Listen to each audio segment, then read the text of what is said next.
오늘은 로마서 12장 말씀입니다.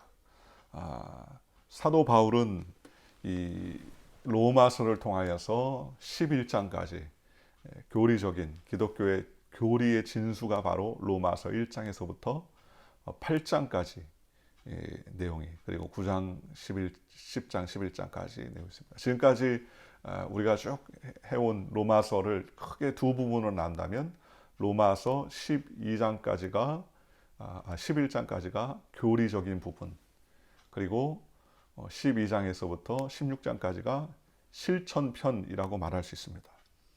그래서 1장에서부터 11장까지 한번 점검해 보면 1장에서부터 4장까지는 바울은 이신득이의 신학을 우리에게 말하고 있습니다. 믿음으로 말미암아 그리스도의 복음을 얻는다. 믿음으로 말미암아 의를 얻는다는 것이죠. 그래서 1장에서 4장까지 이신득이의 내용을, 그래서 모든 사람은 다 죄인이고 하나님의 영광에 이르지 못했다. 그런데 하나님의 은혜가 나타났다는 거예요. 그 은혜가 바로 예수 그리스도께서 오셔서 은혜로 말미암아 그리스도를 믿는 자마다 멸망치 않고 영생을 얻는 은혜를 주셨다. 그래서 이것이 행위에서가 아니라 믿음으로 말미암은 것. 그래서 예를 들면서 아브라함에 대해서 얘기했죠. 행위로 의롭다 하신 것이 아니라 믿음으로 의롭다 하셨다. 그래서 이게 1장에서부터 4장까지의 내용입니다. 그리고 5장은 믿음으로 의롭다 하심을 얻은 자의 축복이 무엇인가를 말합니다.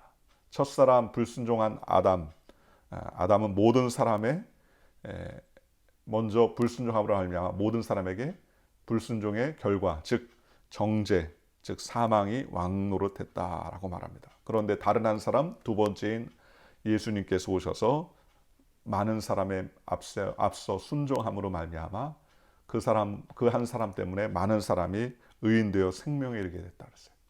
그래서 아담 한 사람 때문에 범죄하고 불순종으로 말미암아 죄가 들어오고 사망에 이르렀고, 제2의 아담인 예수님이 오셔서 믿음으로 말미암아 그분이 순종하셨기 때문에 그를 따르는 모든 자는 사망이 아니라 생명에 이르게 되었다는 것이죠. 이것이 바로 5장의 내용이고, 6장의 내용은 두 번째로 오셨던 두 번째 아담이신 예수님을 통해서 우리가 어떤 존재가 되었는지를 우리에게 말씀해주고 있습니다. 그래서 예수님과 함께 연합하여 십자가의 소리를 죽고 이제는 세례를 통하여서 다시 하나님의 은혜로 말미암아 해방되어 영생을 얻는 그러한 존재가 되었다. 그래서 죄의 싹은 사망이지만 우리 주 예수 그리스도 안에서는 영생이다. 이렇게 얘기합니다. 이것이 바로 6장이고요. 7장은 율법의 실체, 그 율법 아래서 얼마나 비참한 존재인가를 보여줍니다. 그래서 혼인관계를 예로 들지요. 시체를 짊어진 로마 형벌을 빗대어서 오라 나는 공고한 사람이로다.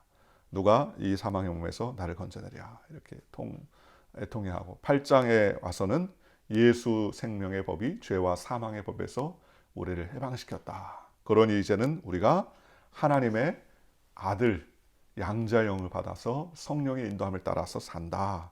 그리고 그 하나님의 사랑은 끊을 수 있다 없다? 끊을 수 없다라고 선언합니다. 그리고 9장에서부터 10장, 11장은 동족에 대한 이야기입니다. 유대인과 이방인에게 이스라엘을 위해서 계획하신 복음에게 그 복음이 이스라엘에서 이방인에게, 그리고 나중에는 다시 이스라엘로 남은 자들을 구원하신다라는 내용이 바로 11장까지의 내용입니다. 그리고 이제 12장은 교리를 설명했던 내용, 정확하게 말하면 8장까지는 교리고 9장, 10장, 11장까지는 동족에 대한 이방인과 동족에 대한 구원에 대한 이야기고요. 그 다음에 12장부터는 어떠한 구원받은 사람이 어떻게 살아가야 되는가, 실천이죠. 우리 예수 믿는 저와 여러분들이 어떻게 구원받았는데, 그렇다면 우리는 어떻게 살아야 되느냐. 그래서 오늘 12장 1절과 2절에 뭐라고 말합니까? 이렇게 얘기합니다. 그러므로 형제들아, 내가 하나님의 모든 자비하심으로 너희를 권하노니 너희 몸을 하나님이 기뻐하시는 거룩한 산 제물로 드리라. 이는 너희가 드릴 영적 예배니라. 이거는 8장을 끝으로 이 내용과 딱 부합시키면 좋습니다. 그래서 8장의 끝이 뭡니까? 8장 높음이나 깊음이나 8장 39절에 높음이나 깊음이나 다른 어떤 피조물이라도 우리를 우리 주 그리스도 예수 안에 있는 하나님의 사랑에서 끊을 수 없느니라 이렇게 선언합니다. 그리고 12장으로 탁 넘어와서 그러므로 형제들아 내가 하나님의 모든 자비하심으로 너희를 권하노니 너희 몸을 하나님이 기뻐하시는 거룩한 산 제물로 드려라. 이는 너희가 드려야 된다. 하나님의 사랑에서 우리를 끊을 수 없다. 이게 8장의 마지막 내용 아닙니까?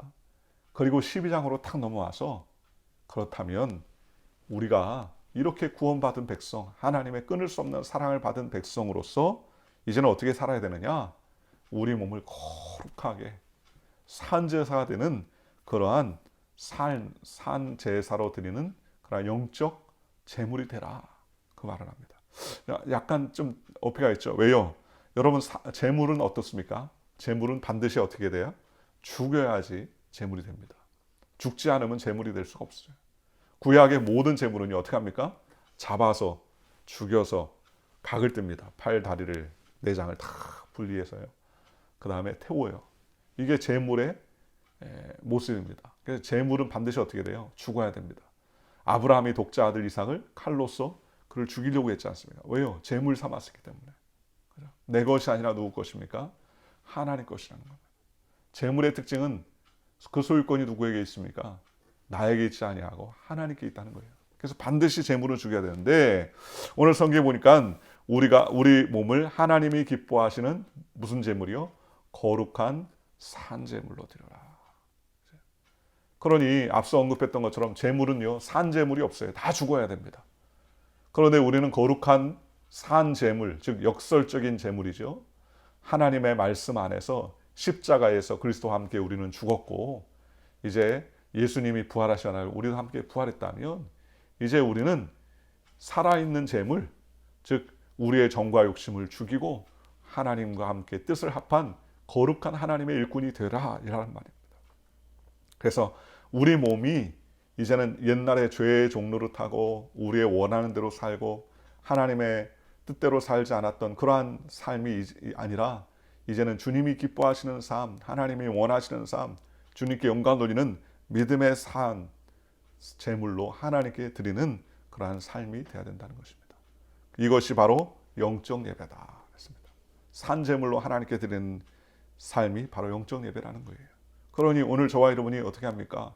하나님이 기뻐하시는 거룩한 산 제물로 드리는 우리의 정과 욕심을 내려놓고 하나님이 원하시는 것, 하나님이 기뻐하시는 것, 주님이 진정으로 우리에게 원하시는 것이 무엇인가를 이루어드리는 삶을 사는 것이죠. 두 번째, 2절에 너희는 이 세대를 본받지 말고 오직 마음을 새롭게 함으로 변화를 받아 하나님의 선하시고 기뻐하시고 온전하신 뜻이 무엇인지를 분별하라. 자, 우리가 드리는 산 제물, 즉 영적 예배, 이 영적 예배의 특징은 어떻습니까? 첫째는 이 세대를 본받지 않아야 된다는 겁니다. 이 세상이나 세상에 있는 것들을 사랑하지 아니하고 본받지 말라 하는 것입니다. 왜 그렇습니까? 이 세상에 있는 것들은 하나님을 사랑하는 것이 없다라고 성경은 말씀하셨습니다. 그러니 우리가 이 세대를 본받지 말아야 됩니다. 그죠? 이 세대를 본받지 말라는 것은 무엇입니까? 이 세상의 것들이 무가치하다는 거예요. 그래서 사도 바울은 뭐라고 그랬습니까? 그리스도의 복음을 아는 것, 그리고 그 복음을 전하는 것 외에는 모든 것을 뭘로 여긴다? 배설물로 여긴다. 배설물로. 그죠? 배설물이라는 것은 무가치한 것으로 여긴다. 그런 이야기입니다. 그래서 무가치한 것으로 여기지 않는다. 그러니 이 세대를 쫓지 않는 것이죠. 본받지 않는 것이죠. 그리고 두 번째는 우리가 이 세대를 본받지 말고 오직 마음을 새롭게 함으로 변화를 받아라. 그랬습니다. 마음을 새롭게 합니다. 어떻게 마음을 새롭게 합니까? 그것은 바로 우리 주님께서 주시는 은혜로 말미암아 새롭게 하는 것입니다. 그러니 우리는 하나님께 온전히 드릴 그런 거룩한 산 제물이 되어야 되는 것입니다. 그러니 고여있는 물은요 썩기 쉽죠. 타성해졌거나 일상에 안주하려는 경향이 너무나 많이 있습니다. 그런데 이러한 유혹을 끊임없이 이겨내고 새롭게 해야 된다는 것입니다. 결단이 필요하다는 것이죠. 세상 풍조를 따르는 삶이 아니라 하나님이 기뻐하시는 삶을 사는 것 그렇습니다. 그래서 교단 중에서 메노나이트 처치나 아니면 또 뭐 여기 필라델피아나 이 좀 내려가면은 그 아미시 마을 같은 게 있잖아요. 그죠? 거긴 지금도 뭐 타고 다닙니까? 마차를 타고 다녀요. 마차. 문명이 이긴 자동차는 뭐 타지 않습니다. 지금도 뭐 가구나 이런 것들 손수 다 만듭니다. 제가 있었던 캐나다에도 제가 있었던 그 캐나다 런던 그쪽 지역에도 조금 올라가면은 그런 그 아미시 비슷한 그 마을이 있어요. 그래서 그 마을에서 가구를 만들어서 내놓고 파는 상점이 있습니다. 가면 다 손으로 만든 나무예요. 직접 농사하고 걸어다니고 그 복장도 특이합니다. 복장도 치마는 검정색, 위에는 하얀색, 모자는 뭐 네덜란드 사람들이 쓰는 모자 같은 모자를 써요. 아주 굉장히 순박해요. 왜 그렇게 사느냐? 답답하다라고 생각할 수 있지만 그 왜 그렇습니까? 그 정신은 어디 있어요? 이 세상을 본받지 않는다. 물론 이제 생각의 차이가 있죠. 그럼 뭐 핸드폰 들고 다니는 사람은 다 세상에 못 봤느냐? 이제 어떻게 바라보느냐의 관점의 차이가 있겠지만 어쨌든 이 상해나 세상에 있는 것들이 우리의 삶의 중심이 될 수 없다. 그리스도의 삶이 우리의 중심이 된다라는 가치관을 갖는 것이죠. 그렇죠? 우리가 문명의 이 길을 사용하지 않는다고 그리스도의 중심의 가치관을 갖는 것이고 사용하면 중심을 안 잡는 것이냐? 그렇게 말할 수는 없죠. 오늘날 지금 우리도 유튜브로 이렇게 생방송으로 하지 않습니까? 그죠? 유튜브에는 뭐 생방송만 있습니까? 그렇지 않죠. 유튜브에는 뭐 기독교 방송만 있습니까? 아니죠. 수많은 방송이 있어요. 수천, 수백만, 뭐 수억 개의 방송이죠. 개인 방송 아닙니까? 거기에는 세상의 방송도 있고 무슨 뭐 뉴스 방송도 있고 여러 가지 개인의 취미 생활이나 여러 가지 각종 방송들이 다 있어요. 그런데 그 방송을 어떻게 사용하느냐에 따라서 그 방송이 하나님의 기뻐하시는 도구가 될 수도 있고요. 하나님과 함께 갈 수 없는 그런 도구가 될 수 없는 그런 방송도 있지 않습니까? 그러니 방송 자체가 나쁜 게 아니죠. 방송 자체가 나쁜 게 아니라 바로 우리가 그것을 어떻게 사용하느냐 매우 중요하지 않습니까? WCC 가입 문제에 대해서 가끔 이렇게 사람들이 물어보는 경우가 있습니다. 예를 들면 여러분 유엔이 있지 않습니까? 유엔이면 전 세계에 한 200여 나라가 이제 가입해서 유엔의 안보리에 가입돼 있어서 서로 회의합니다. 뭐 올림픽도 마찬가지죠. 그렇잖아요. 올림픽 4년에 한 번씩 열리는 올림픽, 내년에 이제 일본 올림픽이 이제 열리나 마냐 뭐 이런 얘기 나오는데 올림픽은 각 나라가 모여서 축제를 벌입니다. 운동으로서 경기로서 축제를 장을 벌이는데 거기에는 민주주의, 공산주의, 사회주의 각 나라들이 다 참여하잖아요. 그러면 공산주의자가 참여했으니까 그 올림픽은 공산주의자 올림픽이냐? 그렇지 않죠. WCC 같은 경우는 모든 기독교인들이나 기독교 단체들이 모이는 올림픽과 같은 겁니다. 올림픽. 그런데 그 중에는요 진보적인 성향의 가치를 가지고 있는 그런 성향의 사람들도 있고 보수적인 가치를 가지고 있는 사람도 있어요. 예를 들면 복음주의적인 어떤 가치관을 가진 단체들도 있고 그런 교파도 그런 교리도 있고 아주 진보적인 예를 들면 동성연애가 합법이다라고 주장하거나 아니면 그것이 맞다라고 주장하는 뭐 이건 비근한 예죠. 그런 것처럼 아주 진보적인 그 진보적인 단체들 중에는 뭐 이상한 단체도 있어요. 실제로 막 여러 가지 단체도 있지만 그런 어떤 진보적인 단체도 섞여 있는 경우가 있습니다. 이 진보적이고 보수적인 단체에 다 모여가지고 이제 기독교의 어떤 그 모임을 갖는 거죠. 그 모임을 갖는데 그 모임 자체에 어떤 부류가 이상한 주장을 한다. 그러면 WCC가 다 이상합니까? 그렇지 않다는 거죠. 예를 들어서 얘기하는 거예요. 예를 들어서. 오늘날 마찬가지죠. 유튜브 방송이 다 나쁘냐? 그렇지 않지 않습니까? 우리가 하나님께서 주시는 이 기회를 가지고 유튜브가 복음을 잘 전하고 교우들에게 말씀을 전하고 이 코로나 시대 때 우리가 만날 수 없을 때 이 방송을 통해서 하나님 말씀을 전하는 것 선한 도구로 사용되는 것 아닙니까? 그러니 우리가 잘 사용돼야 된다는 거예요. 거룩하게 사용돼야 된다는 거예요. 얼마 전에 그런 책을 읽어봤는데 이 코로나 때문에 대부분 목회자들이요 유튜버 방송인들이 다 됐다는 거예요. 좋든 싫든 간에. 왜요?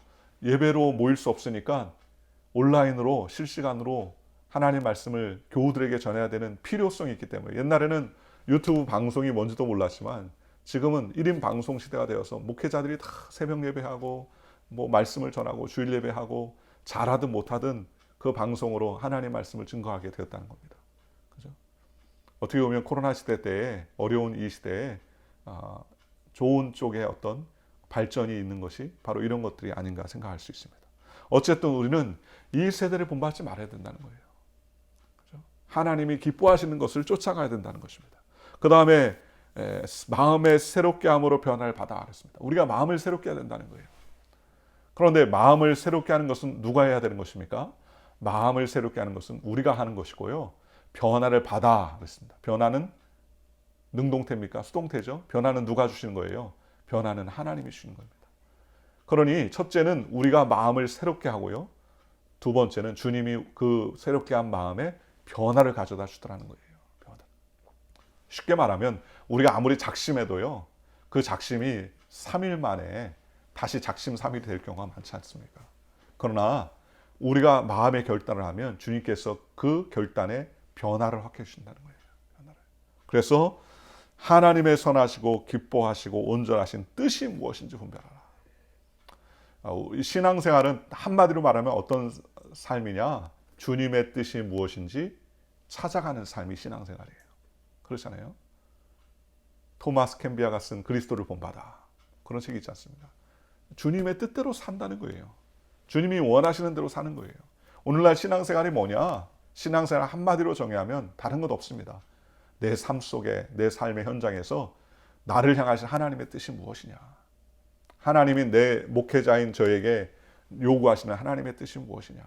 오늘 저와 여러분, 지금 오늘 방송을 통해서 예배드리는 여러분의 삶 가운데서 때로는 직장생활을 하시는 분이 있고 어떤 분들은 개인적인 비즈니스를 하시는 분이 있고 또 업종도 다양한 그러한 업종을 통해서 우리가 삶을 영위하는데 내 삶의 영역에서 어떻게 해야 되느냐? 어떻게 하시는 것이 그리스도가 나의 삶을 원하시는 것이냐? 그 질문에 뭐예요? 답하는 것이 신앙생활이에요. 답하는 것이.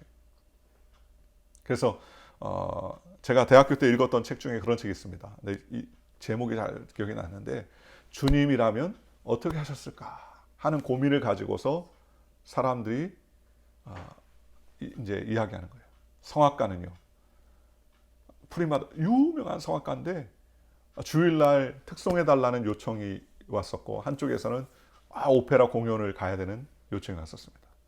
갈등을 하다가 이분이 내가 예수님이라면 내가 이 시간에 어떻게 했을까 그렇게 생각을 하고 기도하다 보니까는요 오페라를 가는 것보다 주일날 하나님의 전에서 거룩한 특송으로 하나님께 영광 돌린 것이 주님이 원하셨을 것이다 이렇게 생각을 합니다.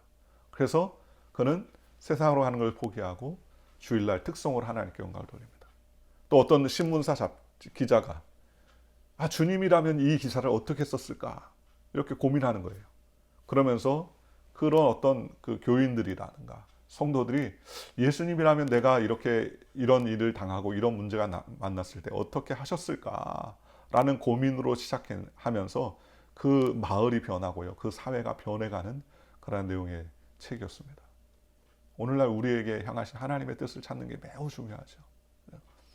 그러니 온전하시고 기뻐하시는 하나님의 뜻이 무엇인가 우리는 잘 구별해야 됩니다. 오늘 우리가 1절, 2절만 이제 마무리하도록 하겠습니다.